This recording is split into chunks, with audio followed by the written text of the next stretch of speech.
अरे अरे अरे कमाल हो गया, अरे कमाल हो गया भैया। अरे भैया, अरे पूरा सिस्टम चल पड़ा।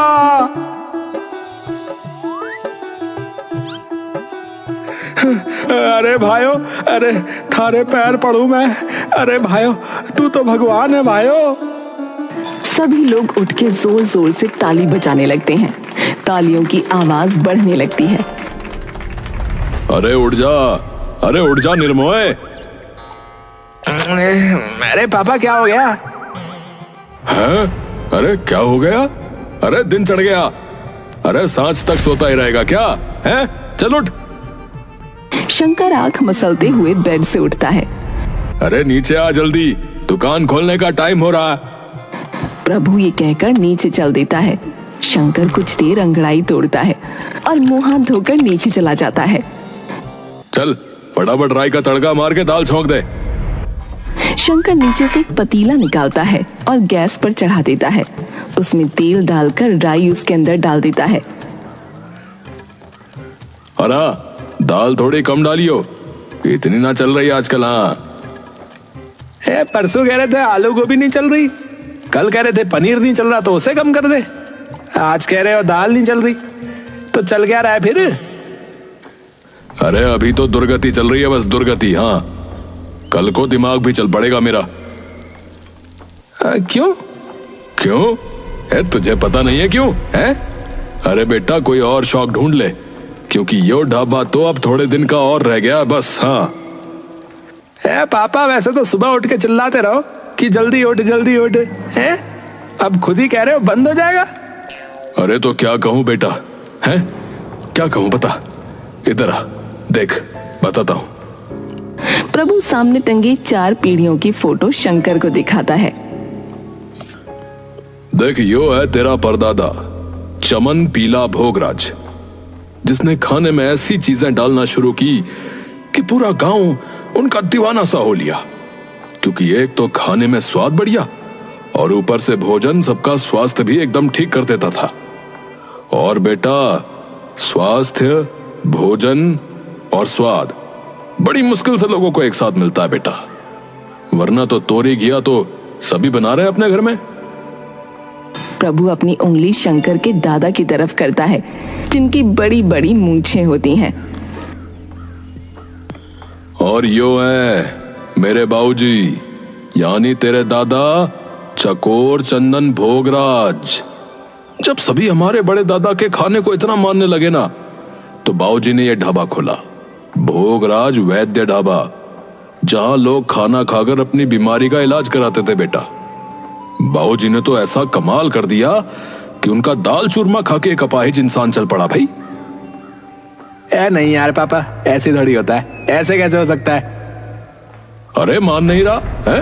अरे तुझे पता है हमारे घर में कभी किसी औरत ने खाना नहीं बनाया, पता है तुझे? सिर्फ हमने बनाया है।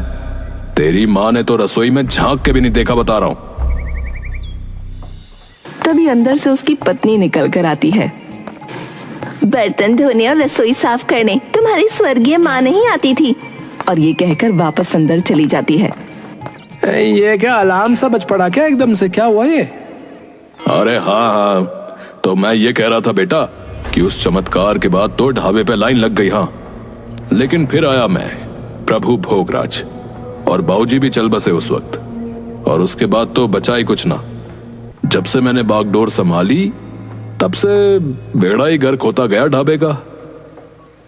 अरे पापा, वही तो मेरा सवाल है हमेशा से कि ऐसा हुआ क्यों? वो क्या डालते थे ऐसा भाई खाने में, और आपको क्यों नहीं पता उस चीज के बारे में? बोलो। अरे बताया ही नहीं कभी, बस इतना पता है कि कोई खास सामग्री थी जो किसी जगह से लाते थे जाके। अब मैं वो चीज नहीं ला पाया और धंधा धीरे धीरे ठप हो गया। तो फिर इसे बंद करके क्या करोगे? अरे वो छोड़, तू जाके दाल छौंक दे जा। पुश्तैनी दुकान है पापा, ऐसे कैसे बंद कर सकते हो आप? अरे बेटा, पुश्तैनी हो चाहे कल खुली हो, बिना पैसों के कोई दुकान नहीं टिकती। शंकर चुपचाप दाल बनाकर बाहर चला जाता है। यार, यहाँ रहना तो मेरा दिमाग फाड़ देंगे ये। चलो रघु से ही मिलके आते हैं थोड़ी देर। शंकर मैदान में जाकर देखता है तो रघु अपने दोस्तों के साथ बैठा होता है। शंकर। शंकर दूर से हाथ उठाकर उसे सलाम करता है। क्या हाल है भाई के? बस सब बढ़िया। आज इतनी सुबह यहाँ कैसे भाई? अरे बस वही रोज की महागाथा यार। क्या हुआ है? फिर कुछ दिक्कत आ गई क्या ढाबे में? अरे यार रोज का एक ही ड्रामा यार है। आज ये कम कर दे, आज वो कम कर दे, और आज तो कहते हैं कि कुछ और ढूंढ ले भाई। अरे जब खून में खाना बनाना है तो क्यों कुछ ढूंढूं है? तभी रघु का एक दोस्त शंकर से कुछ पूछने लगता है। भाई शंकर, तुम्हारा खाना बनाना तुम्हारे खून में था है? मतलब? अरे पूरे गांव को पता है कि तुम्हारा ढाबा तभी तक चला जब तक तेरे दादा थे। तुझसे मतलब? और तुझसे बात की क्या? अरे सच ही बोल रहा हूं। मेरे पापा ने खूब कहानियां सुनाई हैं तेरे खानदान की। एक अच्छा भला चलता ढाबा तुमसे नहीं संभाला गया और अब मेरे पे चौड़ा होके दिखा रहा है। ढाबा चले ना चले, तेरी टांगे तोड़ के तुझे चलने के लायक नहीं छोड़ूंगा, बता रहा हूं। हाँ। एकदम से सात्विक शंकर की ओर गुस्से से देखता है और शंकर भी उठकर सात्विक का कॉलर पकड़ लेता है। तभी रघु और आमिर मिलकर दोनों को छुड़ाते हैं। अरे दिमाग खराब है तुम दोनों का है? फालतू की बात पे लड़ रहे हो? शंकर तू घर जा, चल मैं आता हूं थोड़ी देर में तेरे पास। शंकर वहां से गुस्से में निकल जाता है और जाकर चाय की टपरी पर बैठ जाता है। एक चाय कर देना भाई। जी भैया जी, अभी करता हूं। ठीक है। शंकर उधर बैठा इंतजार कर रहा होता है कि तभी वहां एक गरीब सी माँ अपने बीमार बच्चे को लेकर उसके पास आती है। उसका बच्चा उसकी गोद में इस तरह से पड़ा होता है जैसे कोई शव हो। उसका चेहरा एकदम पीला पड़ चुका था। अरे बेटा, कुछ खाने को दे दे, अल्लाह तुझे खूब रहमत बख्शेगा। मेरे बच्चे ने 2 दिन से कुछ नहीं खाया है, दे दे बेटा।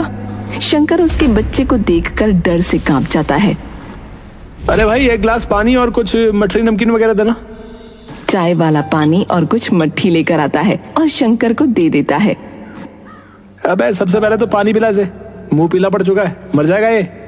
गरीब माँ हंसने लगती है। क्या हुआ, हंस क्यों रही हो? मर जाएगा बेटा, इसका इंतकाल तो उसी दिन हो गया था जब ये गरीब के घर में पैदा हुआ।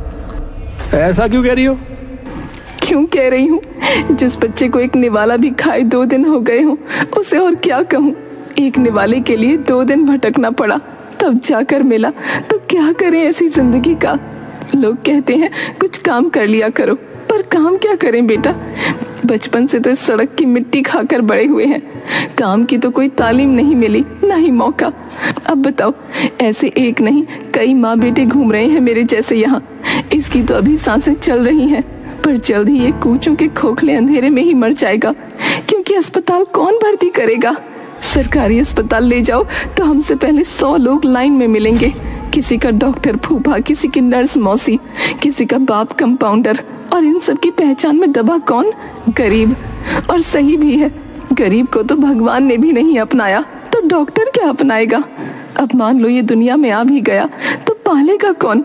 हमें इसकी खांसी, जुकाम, इसका तपता बदन किसके पास ले जाएं?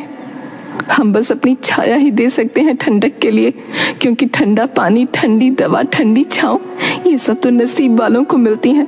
लोग कहते हैं बच्चों को पढ़ाओ, मैं कहती हूँ पहले जिंदा तो रख लें, पढ़ाई तो बाद में भी हो सकती है। ऐसे तपते हुए बदन से तो अच्छा है ठंडा शरीर बेटा, क्योंकि इस दुनिया में जीने का हक सिर्फ पैसा देता है। ये सब सुनकर शंकर एकदम से जमसा गया था। वो औरत अपने बच्चे को पानी पिलाकर और मठरी लेकर वापस चली जाती है। शंकर चुपचाप वहां से पैसे देकर निकल जाता है।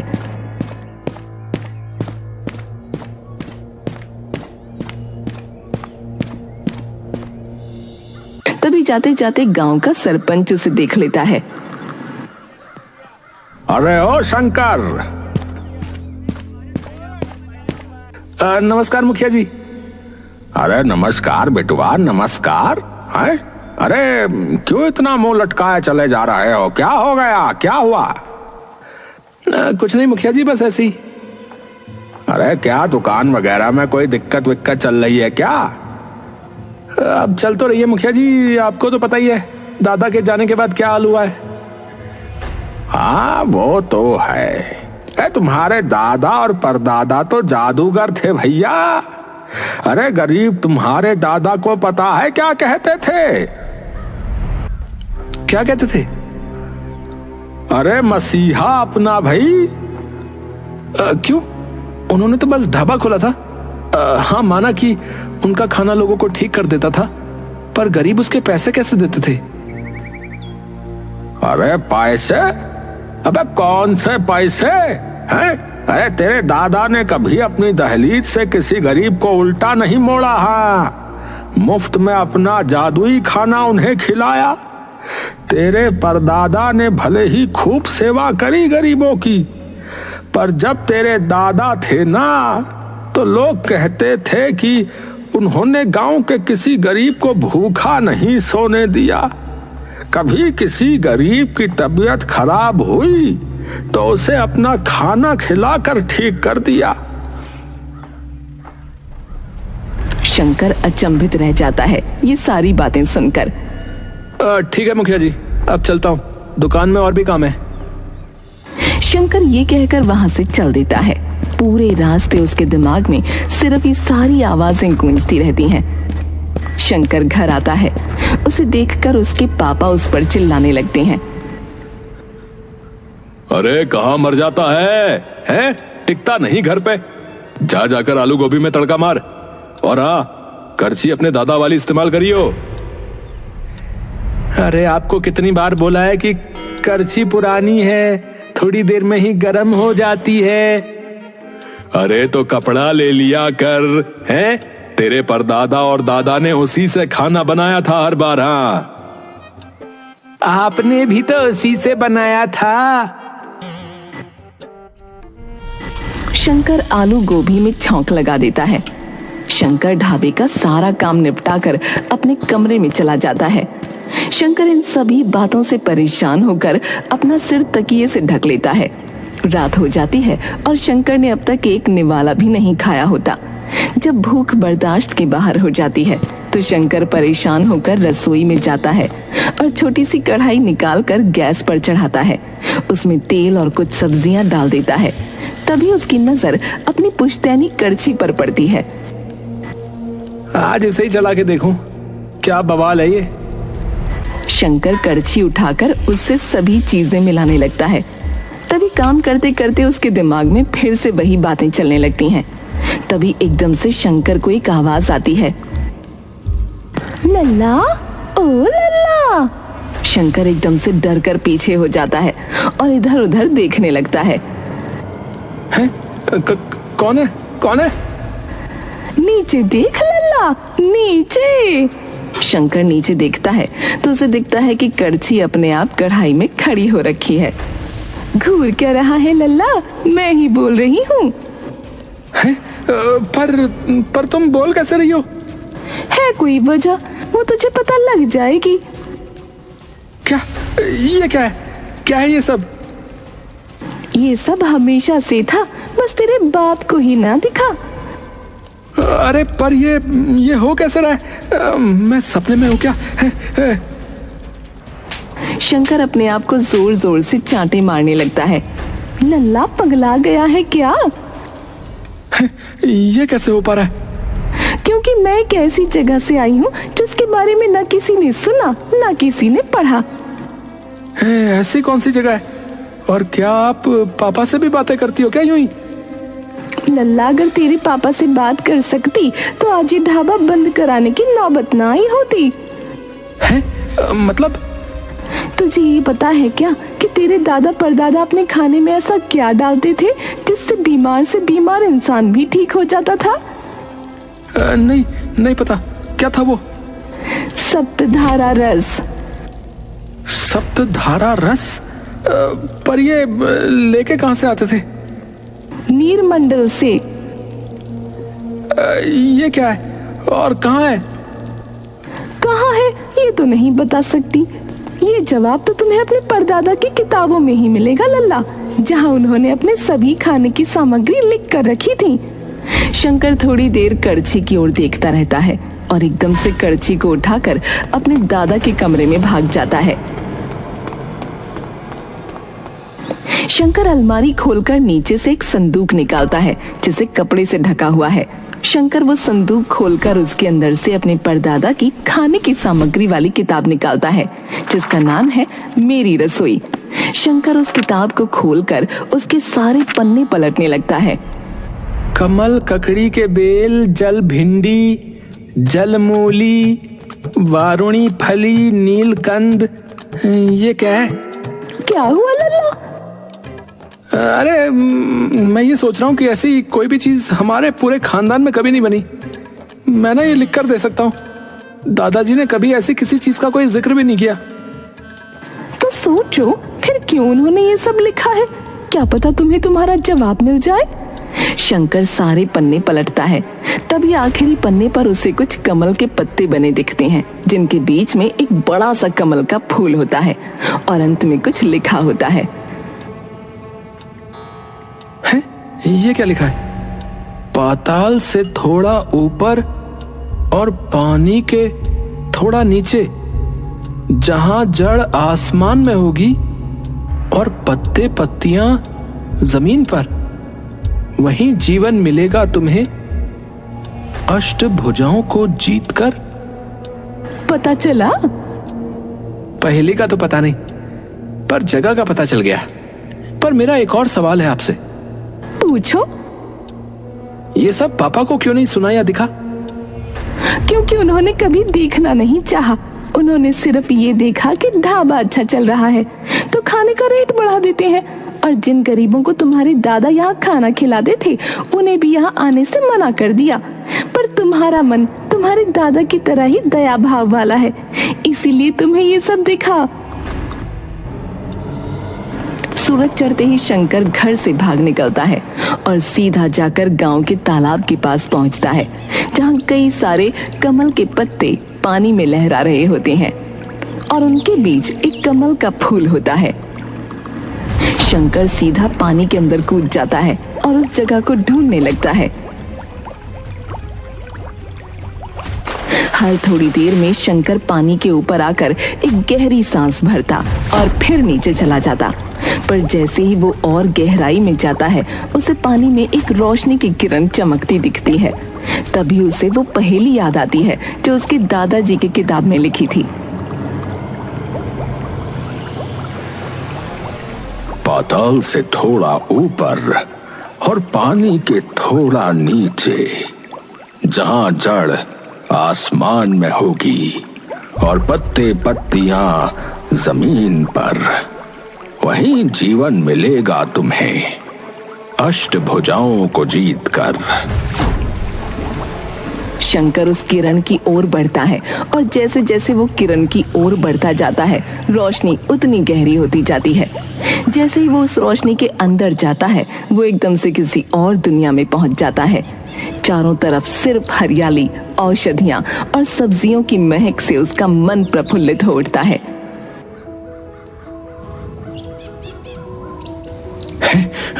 ये क्या जगह है जिसकी हवा में भी खाने की खुशबू है? शंकर आगे जाता है तो उसे एक विशाल पेड़ दिखता है, लेकिन वो पेड़ उल्टा था। उसकी जड़ें आसमान में और फूल पत्ते जमीन पर होते हैं। जहां जड़ आसमान में और पत्ते जमीन पर हों, यही है वो जगह, यही है। शंकर भागता हुआ जाता है और उस पेड़ के अंदर घुस जाता है। जैसे ही वो उस पेड़ के अंदर घुसता है अचानक सारा माहौल बदल जाता है। शंकर एक बड़े से रेस्टोरेंट की रसोई में खड़ा होता है। उसकी साइड में एक खिड़की होती है जिसके बाहर कुछ गरीब लोग भूखे प्यासे बैठे होते हैं। शंकर बाहर की ओर देख रहा होता है कि तभी उसके पापा अंदर आते हैं। अरे कहाँ ध्यान है तेरा? हैं? फटाफट आज चला, मोटी कमाई होगी आज। सारे लोग खाने की बाट जो रहे हैं बाहर, जल्दी कर। शंकर एकदम से खाने का पतीला उठाता है और गेट खोलकर बाहर चला जाता है। प्रभु उसे पीछे से आवाज दे रहा होता है। शंकर जाकर उनमें वो सारा खाना चुपचाप बांट देता है। तभी एकदम से सारा माहौल फिर से बदल जाता है और शंकर देखता है कि सामने एक बड़ा सा ऑक्टोपस होता है जिसके सभी हाथों में रसोई का कोई ना कोई सामान होता है। परीक्षा में तुम पास हो गए बच्चे। शंकर थोड़ी देर के लिए चौंक जाता है। जब कड़ची बात कर सकती है तो ये क्यों नहीं? यहाँ क्यों आए बच्चे? मैंने सुना था कि मेरे दादा और मेरे परदादा आपसे कोई चीज लेकर जाते थे जिससे कोई भी इंसान चाहे कितना भी बीमार हो एकदम ठीक हो जाता था।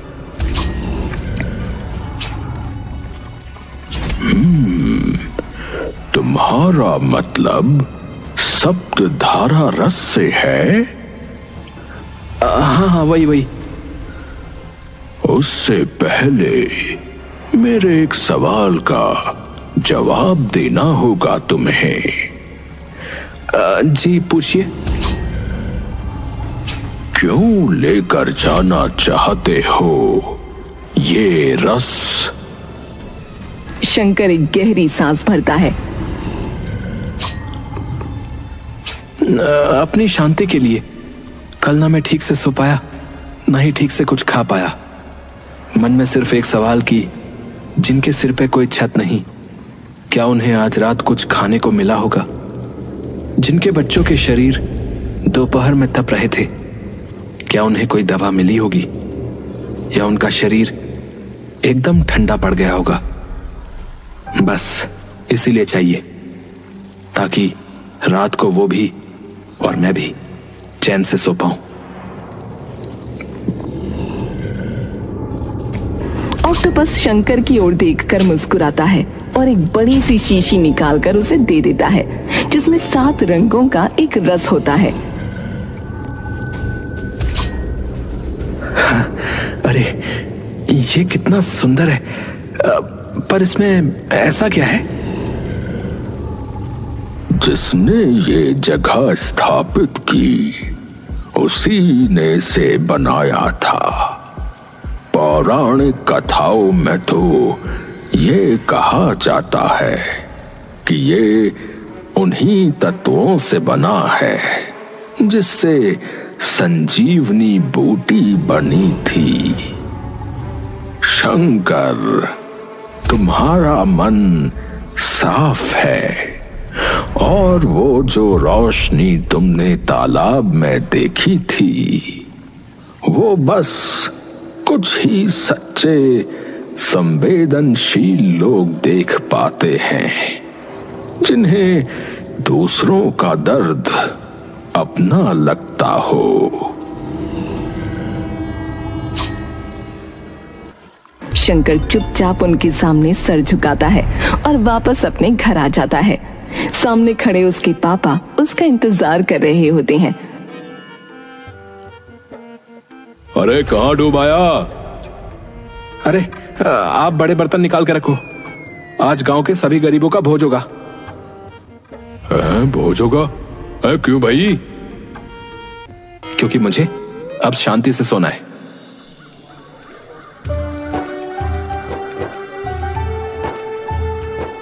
इसके बाद शंकर सबसे पहले उसी बूढ़ी माई के बच्चे को जादुई खाना खिलाता है जिससे वो एकदम स्वस्थ हो जाता है। आखिरकार बरसों बाद इस जादुई ढाबे में मसीहा लौट आया।